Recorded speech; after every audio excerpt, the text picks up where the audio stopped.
Hello. Hi. Hello. I wanted to share a coping mechanism thingy that I learned that has been recently been working for me so super well, and it's super simple, and it's important because it's kind of a twist on a DBT skill thing. So, with DBT, there is mindfulness, and one of the exercises that you do is one mindfulness observation, whatever, focusing in on the moment, and you do like making a cup of tea, where you focus on the teacup and the tea, the smell of the tea, and pouring the water, and yada yada. Or washing your dishes super slow and look at the bubbles and you get the idea. Well, for me, and for a lot of people, doing those kinds of things, focusing super hard in the moment without other stimuli, without other distractions, causes a feeling of panic. And although we know logically there's no reason for this panic, doesn't matter.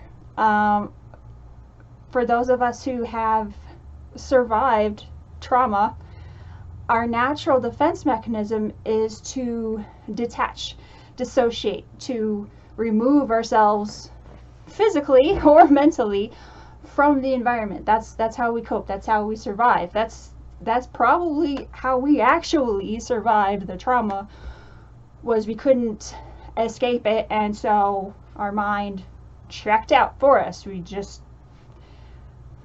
you know what I mean, dissociated from what was going on. That's how our mind protected itself. So when we're forced to hyper focus in on something without other distractions, it brings up this panicky feeling, because it goes against what it has been naturally ingrained in our system. I highly recommend the app Yoga Anytime. You can do I think it's a free month trial. I don't remember how long it is, so it's not free, but you could do it free for a little while. And on there, there's yoga for all kinds of stuff. It's videos. And on there's yoga specifically for trauma. I have been searching high and low everywhere for trauma-based yoga. I finally found someone that does it. And she was talking about the same sort of thing of, focusing on the moment, where you are, whatever, grounding yourself in the moment. But with her thing was, okay, you're wherever you are right now, look around and recognize that you are safe. And then she said, and you've probably taken a deep breath right now, which made me laugh, because I did. I looked around and I said to myself, I'm safe. And I was breathing deeply without even really realizing it. And she said that, so it was funny. And then she's like, notice 4 purple things. Okay, so I've noticed 4 purple things. And she just kept kind of repeating, you're safe. Notice that you're safe. And notice so I brought it down to very simplistic things. And it was like the fog lifted and my eyes were clear, and all of a sudden it was like I could see clearly. I could be in the moment. I could be where I was without panicking, without feeling like I needed to have music going at the same time and incense going for set, like without having to be distracted. I could just be there. I could just be there because of the realization that, oh, yes, I'm safe. That this is just a teacup. It's a teacup. It's safe. It's just a teacup, you know? That kind of thing. This is just a water bottle. That's all it is. And it's safe. I'm safe. And I just kind of kept repeating that, and it's very, very simple, and it's kind of hard to grasp just me saying it. But until you've been in that situation where you feel like you have to distract yourself constantly, you have to be distracted at all times. And then when you are able to be in the moment, be in a place where you can notice things around you and not want to instinctually flee, not want to instinctually dissociate. It's a beautiful, wonderful feeling.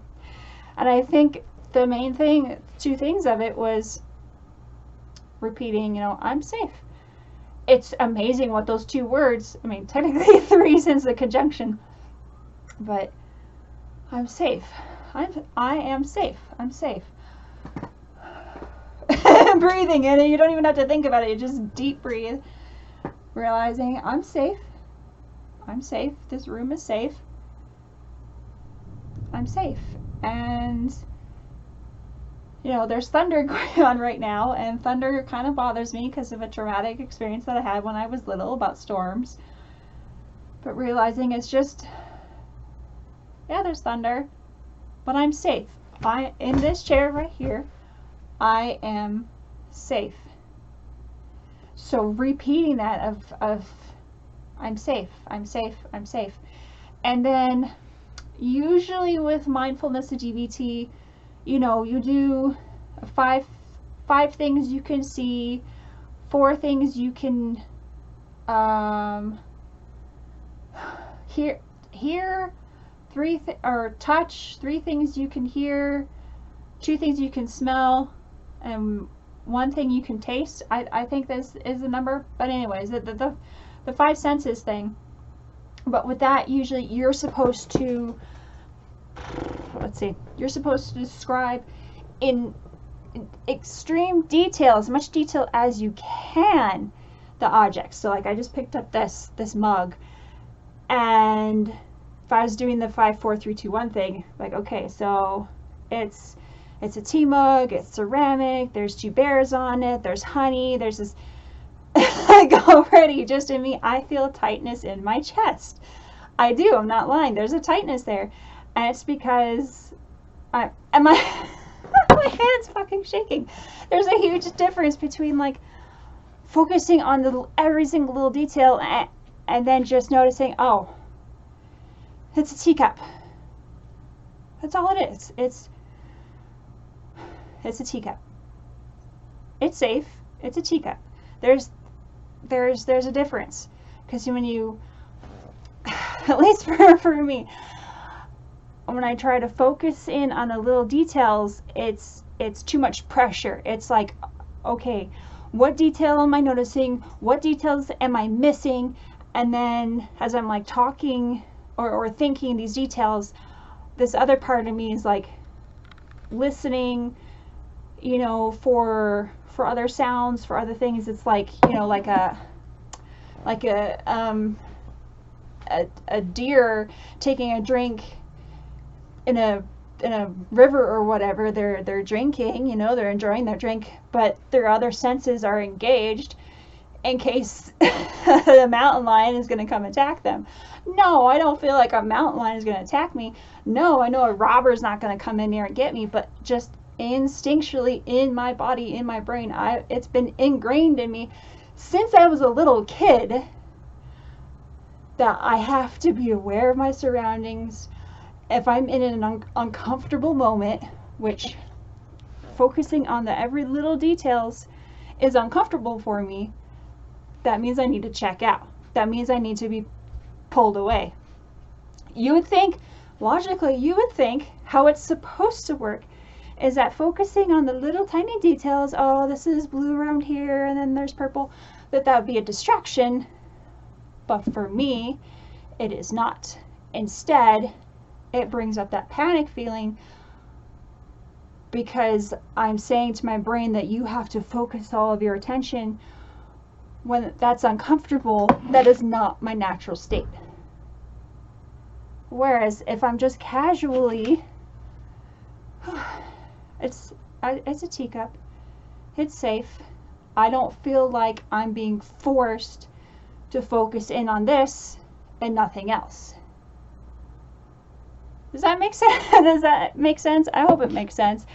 It was a huge revelation for me, and I have used it, but in the grocery store, feeling anxious, feeling panicky, feeling like the walls are closing in on me.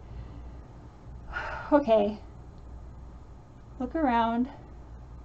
I'm safe. I'm safe. The grocery cart is here. Yeah, there's people, but they're minding their own business.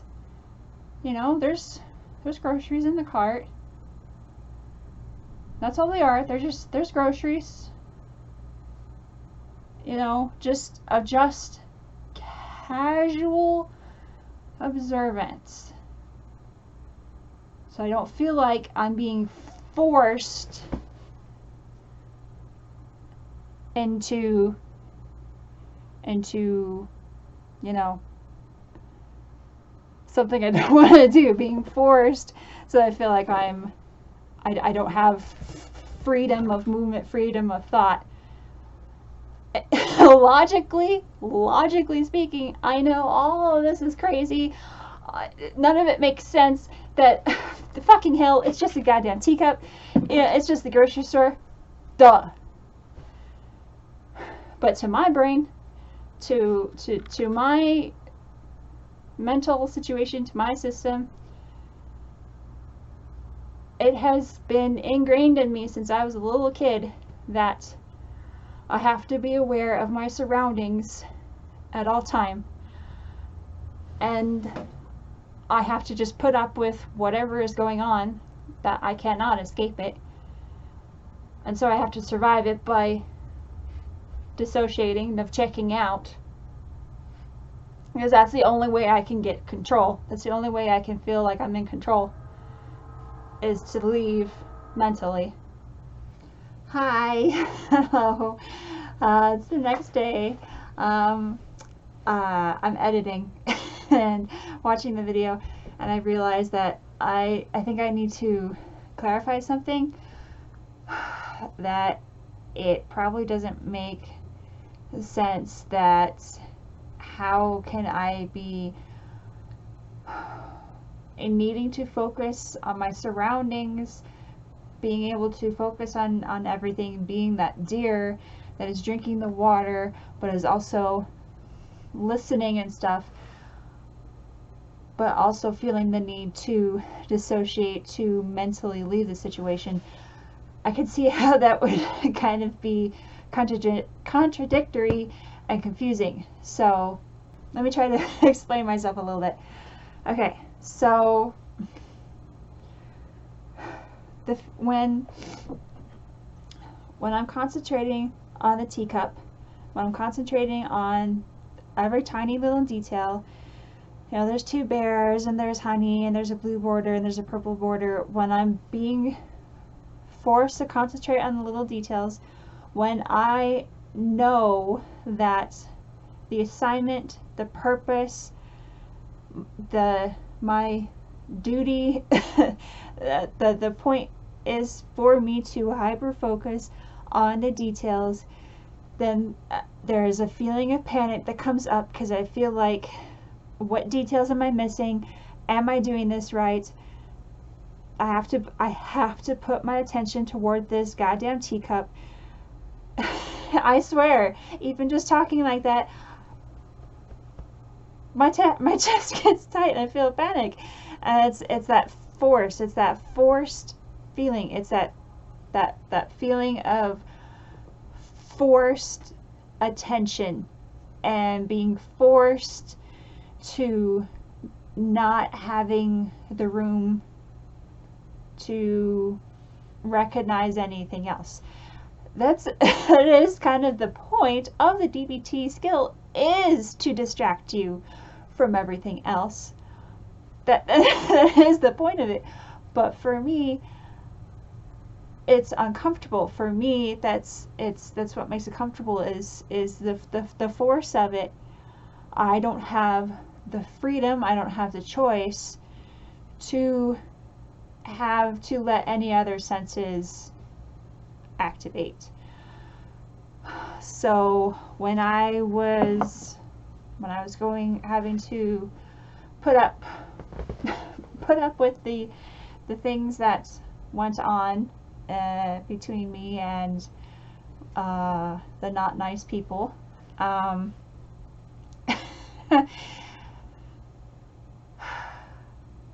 was forced to do something that I did not want to do. Being forced into a situation that I did not want to do, being forced into things that I did not want to do or see or hear or anything, my senses being forced to focus on something that I did not want to do. And so to try to survive that, and this is generally, I don't want to put words in somebody else's mouth, but this is generally a survival skill for most people who go through this kind of trauma, is that the brain will try to separate itself from the situation, will try to dissociate, will try to have that out-of-body experience type feeling where, you know, whatever is going on, whatever is happening, you feel like you're not there, you feel like you are watching a movie instead, you feel like you are detached, that your mind and body is separated. And that mind-body separation is what causes the PTSD later on, that